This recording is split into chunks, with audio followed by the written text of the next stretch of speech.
దేవుని పరిశుద్ధ నామానికి మహిమ ఘనత ప్రభావములు యుగయుగములు ఎల్లకాలము కలుగునుగాక.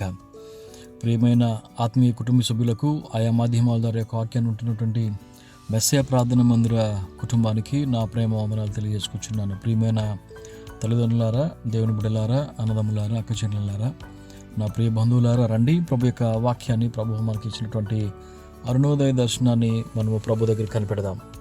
మొదటి కొరింథీయులకు రాసిన పత్రిక 16వ అధ్యాయము 23వ వచనము. మొదటి కొరింథీయులకు 16వ అధ్యాయము 23వ వచనము. ప్రభువైన యేసుక్రీస్తు కృప మీకు తోడైయుండును గాక. ఆమేన్. ఆ మధ్య పోయిన వారంలో నేను ఒక ఇండస్ట్రియల్ ఏరియాకి వెళ్తూ రోడ్డు యూటర్న్ తీసుకుని అటుపక్కకి వెళ్ళాలి. నేను లెఫ్ట్లో ఉన్నాను, రైట్కి వెళ్ళాలి. రైట్లో చాలా కార్లు బిజీగా సిగ్నల్ పడింది, చాలా కార్లు వెళ్తూ ఉన్నాయి. నేను లెఫ్ట్ నుంచి రైట్కి వెళ్ళాలి. నా వెనకాల చాలా కార్లు కూడా ఆగిపోయినాయి. నేను ఆగిన గురించి గమనించండి. రైట్కి వెళుతున్నటువంటి సందర్భంలో కొన్ని కార్లు చూసుకుంటూ నేను కొన్ని కార్లు తప్పించిన తర్వాత నేను వెంటనే రైట్కి వెళ్ళడానికి నేను వెంటనే కారు మూవ్ చేశాను. అనుకోకుండా వెంటనే పెద్ద కారు ఒకటి చాలా స్పీడ్గా వెనకాలకు వచ్చింది. నేను అనుకున్నాను ఈరోజు చాలా ఘోరమైన ప్రమాదం అయింది అని చెప్పేసి అనుకున్నాను. ఈరోజు నేను చాలా తప్పు చేశానేమో రోడ్డు దాటుతూ అని చెప్పేసి నేను చాలా ఒక క్షణంలోనే ఆ కలత చాలా మొత్తం కమ్మేసింది నన్ను. అదేవిధంగా చూసినట్లయితే వెనక వస్తున్నటువంటి కారు వాళ్ళు సంజాయించుకుని బ్రేక్ వేసుకుని వాళ్ళు స్లో అయ్యారు.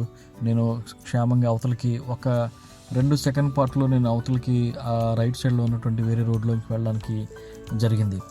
పిల్లరా, వెంటనే నా మనసులో నేను పాడుకుంటున్నాను ఏంటంటే, ఈరోజు నేను బ్రతికి ఉన్నానంటే కేవలం నీ కృప నాయనా. బ్రతికి ఉన్నానంటే నీ కృప, జీవిస్తున్నానంటే నీ కృప. ఏ యోగ్యత నాలో లేదు, ఎంత భాగ్యమునిచ్చావు. పరిశుద్ధత నాలో లేదు, నీ ప్రేమను పంచావు. ఈ పాట వెంటనే మనసులో నా ఆత్మలో నేను పాడుకుంటున్నాను. నిజమే కదా ప్రియులారా? మనం ఈరోజు ఈ విధంగా ఈ స్థితిలో ఉన్నామంటే ఆయన కృప కాదా? ఈరోజు మనం ఈ స్థితిలో ఈ విధంగా మనము ఆనందంగా ఉన్నామంటే, ఈ విధంగా మనం సంతోషంగా ఉన్నామంటే, ఆరోగ్యంగా ఉన్నామంటే, ఊపిరి మన యొక్క నాసికారంధ్రంలో ఉందంటే దేవుని యొక్క కృప కాదా? ఎన్నోసార్లు కన్నీళ్లు విడవకుండా మన కన్నులను, జారి పడకుండా మన కాళ్లను, మరి మరణము నుండి, పాతాళము నుండి మన ప్రాణమును ప్రభు ఎన్నోసార్లు విడిపించాడు, విమోచించాడు. ఆ యేసుక్రీస్తు కృప మనకి ఉంటే చాలు ప్రియులారా. ఉదయకాల సమయంలో మీకెన్నున్నా ఎన్ని లేకపోయినా ఒకటి గమనించండి. వాక్యం అంటది నీ యొక్క ఆత్మ చాలా విలువైంది దేవునికి. ఎలా చెప్తారో అని చెప్పేసి అంటారేమో. ప్రతిదానికి మనకి వాక్య రిఫరెన్స్లు కావాలి కదా.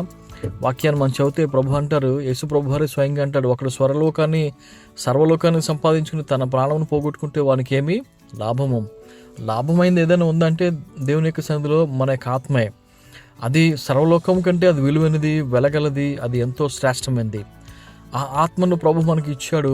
ఆ ఆత్మను మనం ఏం చేస్తామంటే దేవుని యొక్క వాక్యానికి అనుగుణంగా కాకుండా, దేవుని యొక్క మాటలకు అనుగుణంగా కాకుండా, ఈ లోకంలో ఈ టెంపరీగా ఉన్నటువంటి యొక్క విషయాల వైపు మనము ఏం చేస్తూ ఉంటామంటే ఈ లోక సంబంధమైన వాటి కొరకు మనము వెంపర్లాడుతూ ప్రభు యొక్క సన్నిధిని నిర్లక్ష్యం చేస్తూ, ప్రభు యొక్క వాక్యాన్ని నిర్లక్ష్యం చేస్తూ, ప్రభు సన్నిధిలో మోకాళ్ళ ప్రార్థన నిర్లక్ష్యం చేస్తూ, కన్నీటితో ప్రభు దగ్గర నీ కృప కొరకు నేనున్నాను ప్రభు అని చెప్పేసి ప్రార్థన చేసి ఎన్ని రోజులైందో క్రైస్తవులకి ఈ రోజుల్లో. పిల్లలు గమనించండి, ఈరోజు ప్రభు చెప్తున్నారు మనకి, పౌలు గారు సంఘానికి రాస్తూ అంటున్నాడు, మీకు యేసుక్రీస్తు కృప తోడైండును గాక అని చెప్పేసి అంటున్నాడు. నిజమే కదా ప్రియులారా?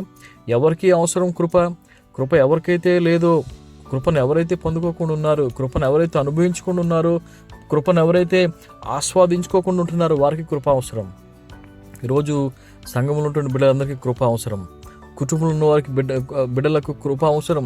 ప్రభు యొక్క కృప మనకు కావాలి, ప్రభు యొక్క సన్నిధి మనకు కావాలి, ప్రభు యొక్క మరి ఆ యొక్క నడిపింపు, ఆయన యొక్క వాక్యం మనకు కావాలి. ఉదయకాల సమయంలో ఆ ప్రభు కృప నీకుందా? ప్రభు కృప నీకు ఉన్నట్లయితే నువ్వు ధన్యుడు ప్రియులారా. ఎందుకంటే ఆ కృప నిన్ను విడవదు, నిన్ను ఎడబాయదు. ఆ కృప నిన్ను శాశ్వతంగా తనతో పాటు ఉంచుకోవడానికి నీ కొరకు త్వరలో రాబోతుంటున్నాడు మన యేసయ్య. ఈ ఉదయకాల సమయంలో ఆ ప్రభు కృప నీకు తోడుగా ఉందా?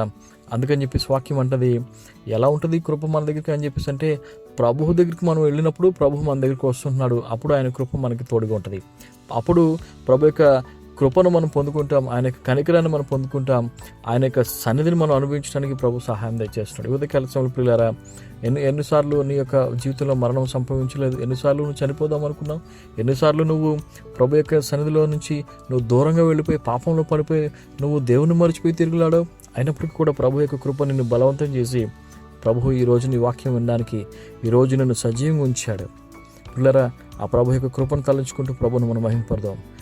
గమనించండి, ఎక్కడెక్కడ ఆరాధన జరుగుతున్నాయో అక్కడికి మనం వెళ్ళాలి. ఎక్కడెక్కడ ప్రభు యొక్క సన్నిధి ఉందో అక్కడ ప్రభువును మనం వెతకాలి. ఎక్కడ ప్రభు మనల్ని బలపరుస్తున్నాడో అక్కడ మనం బలపడాలి.